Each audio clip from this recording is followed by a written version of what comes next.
നല്ലൊരു പുളിയിഞ്ചി എളുപ്പത്തിൽ ഉണ്ടാക്കാമെന്ന് നോക്കാം. അതിനുവേണ്ടി ഞാൻ 150 ഗ്രാം ഇഞ്ചിയാണ് ഉപയോഗിച്ചിരിക്കുന്നത്. ഇഞ്ചി ചോപ്പറിലിട്ട് അരിഞ്ഞ് വെച്ചിരിക്കുന്നതാണ്. പിന്നെ ഞാൻ എടുത്തിരിക്കുന്ന 3 പച്ചമുളകാണ്. എരി കൂടുതൽ വേണ്ടവർക്ക് ഒരു പച്ചമുളകോടൊപ്പം ചേർക്കാം. നമ്മൾ മുളക് പൊടി ചേർക്കുന്നതുകൊണ്ടാണ് ഞാൻ 3 പച്ചമുളക് ആക്കി വെക്കുന്നത്. പിന്നെ വേണ്ടത് വെള്ളത്തിൽ കൂത്ത പുളിയാണ്. ഒരു കഷ്ണം പുളിയാണ്, നല്ലൊരു കഷ്ണം പുളിയാണ് ഞാൻ ഇതിലെടുത്ത്. പുളിയിഞ്ചി ആകുമ്പോൾ അല്പം പുളി മുന്നോട്ട് നിൽക്കണം, അതുകൊണ്ട് ഇത്രയും പുളി ഞാൻ എടുത്തിട്ടുണ്ട്. പിന്നെ നമുക്ക് വേണ്ടത് ശർക്കരയാണ്. അല്പം മധുരവും അല്പം പുളിയും കൂടെ ആകുമ്പോഴാണ് ഇതിൻ്റെ ഒരു പ്രത്യേക ടേസ്റ്റ് നമ്മൾക്ക് ലഭിക്കുന്നത്. അപ്പം ശർക്കര ആവശ്യത്തിനനുസരിച്ച് ചേർക്കാവുന്നതാണ്. ശർക്കരയിൽ ചൂടുവെള്ളമാണ് ഒഴിച്ചു വെച്ചിരിക്കുന്നത്. എളുപ്പം അലിയാൻ വേണ്ടിയാണ് ചൂടുവെള്ളം ഒഴിച്ചു വെച്ചിരിക്കുന്നത്. പാത്രത്തിലേക്ക് നമുക്ക് വെളിച്ചെണ്ണ ഒഴിച്ചിട്ട് ഇഞ്ചി വാട്ടരുത്. ഞാൻ വെളിച്ചെണ്ണയിലാണ് ഇഞ്ചിക്കറി വെക്കുന്നത്. എപ്പോഴും വെളിച്ചെണ്ണയിൽ ഉണ്ടാക്കുമ്പോഴാണ് അതിൻ്റെ ഒരു പ്രത്യേക ടേസ്റ്റ് നമുക്ക് കിട്ടുന്നത്.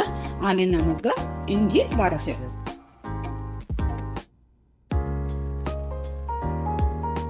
ചെറുതായിട്ടാണ് ഇഞ്ചി ഇളക്കി കൊടുക്കും.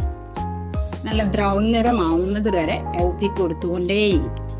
മുക്കാറാകുമ്പോൾ നമ്മൾ നല്ലപോലെ ഇളക്കി കൊടുക്കണം, അല്ലെങ്കിൽ ഇത് കട്ട പിടിക്കാൻ സാധ്യതയുണ്ട്. ചെറിയ തീയിലിട്ടിട്ട് നമ്മൾ ലാസ്റ്റിലേക്ക് ഇളക്കി കൊടുത്തുകൊണ്ടിരുന്നാൽ മതി. ഈ നിറമാകുമ്പോൾ നമ്മൾ നിർത്തണം. അധികം മൂത്ത് പോയാൽ ചെറിയൊരു കയ്പരസം വരാനുള്ള സാധ്യതയുണ്ട്. അതുകൊണ്ട് ഇത്രയും മൂത്ത് കഴിയുമ്പോൾ എടുക്കുന്നതാണ് നല്ലത്. വറുത്ത ഇഞ്ചി നമുക്ക് പ്ലേറ്റിലോട്ട് മാറ്റാം പൊടിക്കാനായിട്ട്. എണ്ണയിലേക്ക് നമുക്ക് കടുക് പൊട്ടിക്കാം.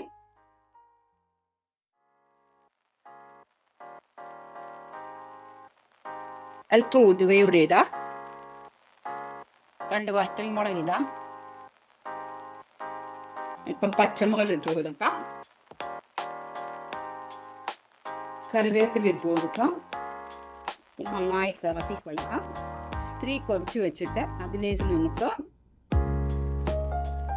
1 സ്പൂൺ മുളക് പൊടി, 1/2 സ്പൂൺ മല്ലിപ്പൊടി, അല്പം മഞ്ഞൾപ്പൊടി, അതിലേക്ക് അരിച്ചു വെച്ചിരിക്കുന്ന പുളി ഒഴിച്ചു കൊടുക്കാം.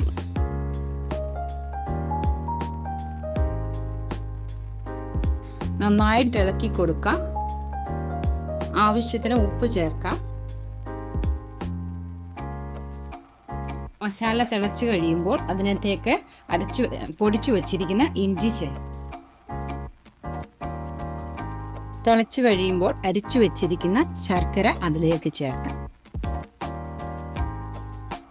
നല്ലപോലെ ഇളക്കി കൊടുക്കുക. അല്പം കായം കൂടെ ചേർത്ത് ചെറിയ തീയിലിട്ട് നമുക്ക് പറ്റിച്ചെടുക്കാം. നല്ല